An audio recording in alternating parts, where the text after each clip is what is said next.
MK Ultra, the CIA program that tortured Americans with LSD and mind control. Part 1, The Hook. Imagine waking up and not knowing who you are. You don't know your name, you don't know where you are, you don't know what day it is or what year. You can't remember your children, you can't remember your mother's face, and the worst part, someone did this to you on purpose. This is not a horror film. This is not science fiction. This happened in America, to American citizens, funded by American taxpayer money, approved by the highest levels of the United States government. The program was called MK Ultra, and what they did inside secret labs, inside hospitals, inside ordinary hotel rooms is one of the darkest, most disturbing chapters in the history of the modern world. Today, we are going inside it. Every experiment, every victim, every man who gave the orders, and every man who carried them out with a smile. Stay with me, because once you understand what your own government was willing to do to its own people, you will never look at the world the same way again. Part 2, The World That Created MK Ultra. To understand MK Ultra, you first have to understand the world it was born into. It is 1945. World War II has just ended. America has won. The streets are full of celebration, ticker tape parades, soldiers kissing nurses in Times Square. America is the most powerful nation on earth. It has the atomic bomb. It has the strongest military. It has the largest economy. It should feel invincible. But inside the corridors of power, inside the Pentagon, inside the newly created Central Intelligence Agency, there is a fear that is growing like a cancer. The Soviet Union, America's wartime ally, had become its most dangerous enemy overnight. The Cold War had begun, and the Soviets were not playing games. American intelligence officers were receiving reports, disturbing reports, about something the Soviets had allegedly developed. A technique, a method, something that could break a human being's mind completely. They called it brainwashing. During the Korean War, American prisoners of war were returning home changed, fundamentally, deeply changed. They were making public statements condemning America, praising communism. Some refused to come home at all. The CIA was terrified. If the Soviets had found a way to reprogram the human mind, to turn loyal Americans into communist puppets, then America needed the same weapon, or better. And so in 1950, the CIA launched its first mind control research program. It was called Project Artichoke. Artichoke investigated hypnosis, forced morphine addiction, and the use of chemicals to extract information from unwilling subjects. But Artichoke was just the beginning, just the warm-up, because in April 1953, CIA Director Allen Dulles approved something far more ambitious, far more extreme, far more dangerous. He approved Project MK Ultra, and he handed it to one man, a man who would go on to become one of the most controversial, most disturbing figures in the history of American intelligence. His name was Sidney Gottlieb. Part 3, Meet Sidney Gottlieb, the CIA's mad scientist. Sidney Gottlieb was not what you'd picture when you imagined a government torture. He had a clubfoot and a stutter. He raised goats on a farm in Virginia.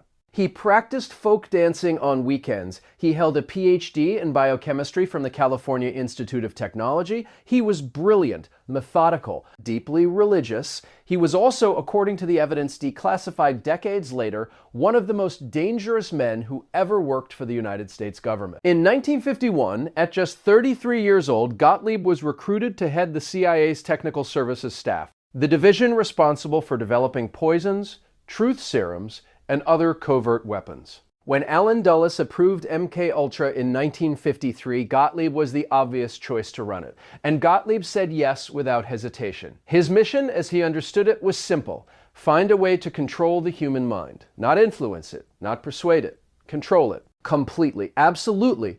The CIA wanted to know, could a person be made to reveal classified information without knowing they were doing it? Could an enemy agent be turned into an American asset without the agent even realizing it? Could a human being be programmed, like a computer, to carry out tasks on command with no memory of having done them afterward? These were the questions Gottlieb set out to answer. And he had effectively unlimited funding, channeled through front organizations and cutouts to prevent any paper trail leading back to the CIA. He had authority over 150 separate research projects. He worked with universities, hospitals, prisons, and private companies, most of whom had no idea who was really funding their research. And he had one particular chemical that he believed held the key to everything: lysergic acid diethylamide, LSD. LSD had been discovered by a Swiss chemist named Albert Hofmann in 1943. When Hofmann accidentally absorbed a tiny amount through his fingertips, he experienced the world's first acid trip and immediately understood he had found something extraordinary. When Gottlieb heard about LSD, his eyes lit up. Here was a substance so powerful that a single microgram, an amount invisible to the naked eye, could completely shatter a person's grip on reality, could make them see things that weren't there, hear voices, lose all sense of who they were. If you could control the conditions under which someone took LSD, if you could control the environment, could you control what that person believed, what they confessed, who they became? Gottlieb intended to find out. And he wasn't going to wait for volunteers. Part 4, the experiments begin. LSD without consent. The first thing you need to understand about MK Ultra's experiments is this: almost none of the subjects knew what was happening to them. They did not sign consent forms, they were not volunteers, they were patients, prisoners, mental hospital residents, soldiers, ordinary civilians who happened to be in the wrong place at the wrong time. They were used as laboratory animals by their own government. The experiments took place across America and abroad. More than 80 institutions participated, including 44 universities, 15 research foundations, and 12 hospitals and clinics. Most had no idea the funding came from the CIA. The methods Gottlieb and his team used were, by any modern standard, torture. Subjects were dosed with LSD without warning, sometimes in their food, their drinks, their intravenous drips. Then they were observed, filmed, their reactions recorded in clinical notes that read WIT, HA detachment that makes the skin crawl. At the Addiction Research Center in Lexington, Kentucky, imprisoned heroin addicts were given LSD every single day for 77 consecutive days. Not once, not twice, every day, for nearly 3 months. No one asked if they were okay. No one cared. The notes simply recorded what happened to their minds. At psychiatric hospitals, patients already mentally vulnerable, already stripped of their autonomy, were drugged without their knowledge. Some were given LSD while simultaneously being subjected to electroconvulsive therapy, electric shocks applied to their brains while the LSD tore their reality apart. Can you imagine that? Can you imagine what that experience is like? Your mind is already fragile, already broken. And then something, you don't know what, turns the world into a nightmare. Everything melts, everyone around you becomes a monster, and then electricity, pain shooting through your skull, and you don't know why. You don't know when it will stop, you don't know if it will ever stop. And the men in the white coats are just watching, taking notes. But the most infamous chapter of MK Ultra's LSD experiments did not happen in a hospital. It happened in a series of safe houses in New York and in San Francisco. And the operation had a name: Operation Midnight Climax. CIA operatives hired prostitutes to lure unsuspecting men to apartments fitted with one-way mirrors. The men were given drinks laced with LSD, without their knowledge. Then, while the men were experiencing the most terrifying, disorienting experience of their lives, CIA agents watched from behind the mirrors, taking notes, sometimes photographing, sometimes filming. The operation ran from the mid-1950s to the early 1960s. The men who were experimented on in those rooms never knew what had been done to them. They never received an apology. They never received decompensation. Most of them went to their graves never knowing that the United States government had used them as lab rats. Part 5. The death of Frank Olson. Not everyone survived MK Ultra. On November 19th, 1953, just months after MK Ultra was officially launched, a group of CIA scientists and military researchers gathered at a cabin in the Appalachian Mountains of Maryland for a work retreat. One of the men was Frank Olson. Olson was a brilliant biochemist who worked for the U.S. Army's Special Operations Division at Fort Detrick. He had been working closely with the CIA on biological warfare research. He knew about MK Ultra. He had been present at some of the experiments, and recently he had been expressing doubts, moral doubts. He had seen things that disturbed him, things he wasn't sure he could live with. At the retreat, Sidney Gottlieb made a decision. He spiked the after-dinner drinks with LSD without telling anyone. Frank Olson's LSD experience was catastrophic. He became paranoid, Disoriented, deeply disturbed, he spiraled into what his colleagues described as a serious mental breakdown. Gottlieb arranged for Olson to be taken to New York City and placed under the care of a CIA-connected psychiatrist named Harold Abramson. Abramson was not a conventional doctor. He was himself deeply involved in MK-Ultra research. On November 28, 1953, 9 days after being secretly dosed, Frank Olson fell from a window on the 13th floor of the Hotel Statler in New York City. He was 43 years old. He left behind a wife and 3 children. The official verdict, suicide. Case closed. But the Olson family never accepted that verdict. For 2 decades, they knew nothing of MK-Ultra, nothing of the LSD dosing, nothing of the CIA's involvement in Frank's final days. They were simply told their father had suffered a breakdown and jumped from a window. Then, in 1975, the CHU, Raich Committee, a Senate committee investigating CIA abuses, began uncovering the secrets of MK-Ultra. Frank Olson's name appeared in the documents.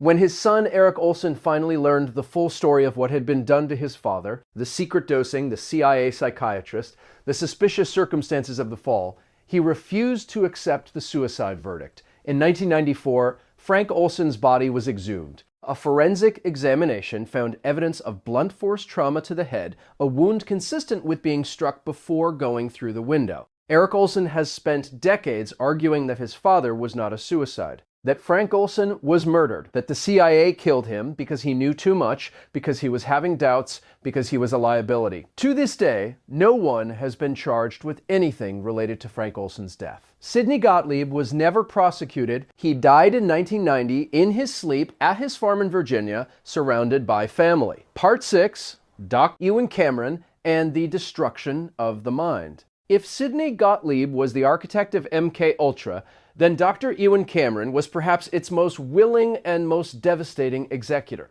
Cameron was, by all outward appearances, one of the most distinguished psychiatrists in the world. He was the first president of the World Psychiatric Association. He was president of both the American and Canadian Psychiatric Associations. He was also, in secret, conducting some of the most brutal psychological experiments in human history. Working out of McGill University's Allen Memorial Institute in Montreal, Canada, funded secretly by the CIA, Cameron developed a theory he called psychic driving. His idea was radical and deeply disturbing. If you could completely erase a person's existing personality, wipe it clean like a whiteboard, you could then write a new personality in its place, a better personality, a healthier personality. He called this process de-patterning. To erase a personality, Cameron used a combination of techniques that can only be described as torture. Patients, many of whom had come to him with relatively minor complaints like depression or anxiety, were placed into medically induced sleep for weeks, sometimes months at a time. Not days, weeks, months. They were kept unconscious, waking only briefly to eat before being put back under. While they slept, recorded messages were played to them on repeat, the same phrases, over and over and over, hundreds of thousands of times. Cameron believed these messages would reprogram the unconscious mind. Patients were also subjected to electroconvulsive therapy at doses 30 to 40 times higher than standard therapeutic use. Powerful enough to cause seizures. Powerful enough to cause memory loss. They were given massive doses of various drugs, LSD, PCP, barbiturates, insulin, sometimes in combinations that no ethical researcher would ever consider. And then there was sensory deprivation. Patients were placed in isolation chambers, dark, silent, alone, for days at a time, cut off from all human contact, cut off from all sensory input. Human beings are not built to withstand total sensory deprivation. The mind begins to break down within hours. Within days, hallucinations begin. The sense of self begins to dissolve. This was Cameron's goal. Dissolution, erasure. The results were catastrophic. Patients emerged from Cameron's treatments as shells of their former selves. They had lost years of memories. They had lost skills they had spent decades acquiring. Some forgot how to read. Some forgot how to speak. Some forgot the names of their own children. They had come to Cameron seeking help. They left as different people, damaged, diminished, traumatized people through no fault of their own. And crucially, Cameron's experiments never actually worked. He never successfully depatterned and reprogrammed a single patient. He never created a new personality from scratch. All he created was destruction. In 1992, the Canadian government agreed to compensate survivors of Cameron's experiments. The CIA, despite having funded the research, has never offered direct compensation to Canadian victims. Part 7, the cover-up. By the early 1970s, MK was winding down. The program had never achieved its ultimate goal, reliable, controllable mind control. The science had not cooperated with the CIA's ambitions, but what Gottlieb and the CIA realized was not that they had failed. What they realized was that they had left a trail, and that trail needed to disappear. In 1973, as the Watergate scandal consumed Washington and Congress was beginning to investigate intelligence community abuses, CIA Director Richard Helms gave Sidney Gottlieb an order: destroy the MK files. Gottlieb complied. He ordered the destruction of thousands of documents, files that documented the experiments, files that listed the names of subjects, files that recorded the results of decades of illegal human experimentation. 20,000 documents were destroyed, gone forever. But Gottlieb made one mistake. Some MK documents had been misfiled, stored in a financial records building separate from the main CIA archives.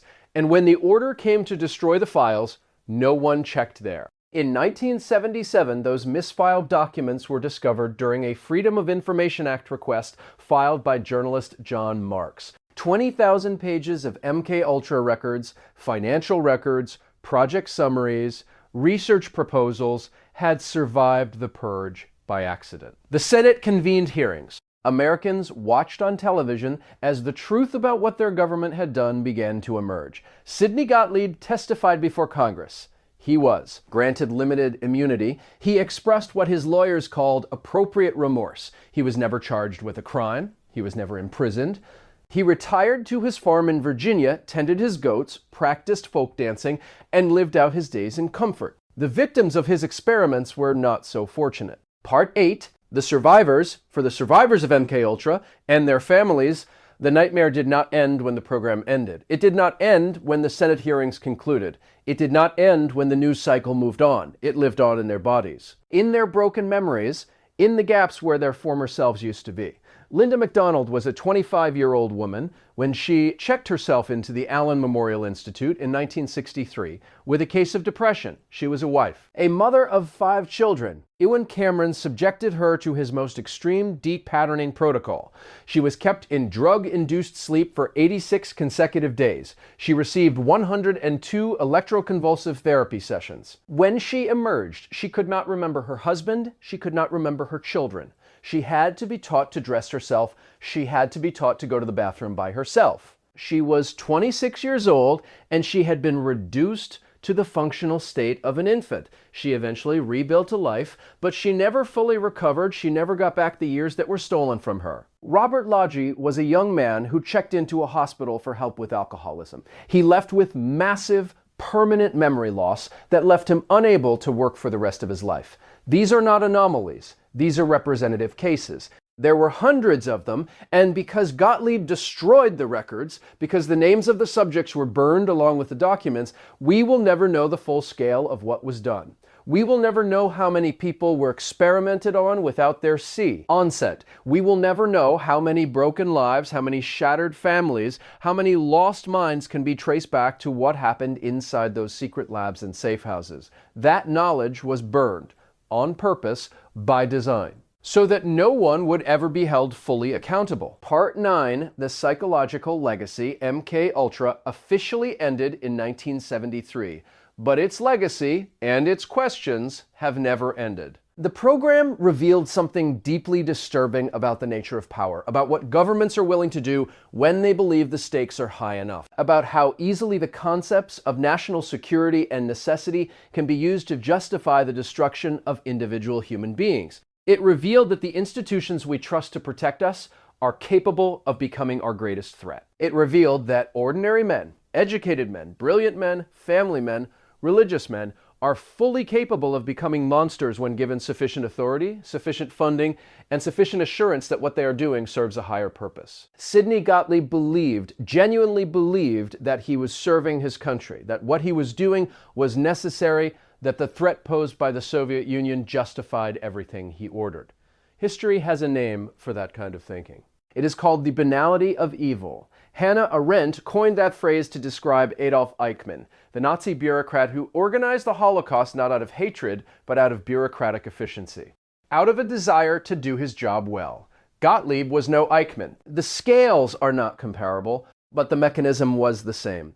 The suspension of moral judgment in service of institutional loyalty. And it can happen again. It has happened again. Because the structure that allowed MKUltra to exist, the secrecy, the lack of oversight, the concentration of power in unaccountable agencies, that structure did not disappear when MKUltra ended. It is still there. Part 10, the close. The human mind is the most powerful, most complex, most remarkable thing in the known universe. It is capable of love, of creativity, of compassion, of genius. And for 2 decades, the United States government tried to crack it open like a safe, to rewire it, to own it, to use it as a weapon. They failed. Not because they lacked resources, not because they lacked intelligence, not because the scientists weren't brilliant enough. They failed because the human mind cannot be owned, cannot be truly controlled, cannot be fully broken, not without destroying what makes it human in the first place. That is something worth remembering. The men who ran MKUltra are mostly dead now. Sidney Gottlieb is dead. Richard Helms is dead. Alan Dulles is dead. Ewan Cameron is dead. But the people they experimented on, the people they damaged, the people they erased, the people they discarded, their stories deserve to be remembered. Because if we forget what was done in the name of national security, if we allow these stories to fade into classified files and congressional footnotes, then we leave open the door for it to happen again. This is Psyche Exposed. If this video made you think differently about power, about psychology, about the darkness that can live inside institutions we trust, then share it with someone who needs to hear it. Subscribe for the next chapter. Because there are many more stories like this, one, and the truth always deserves to be told.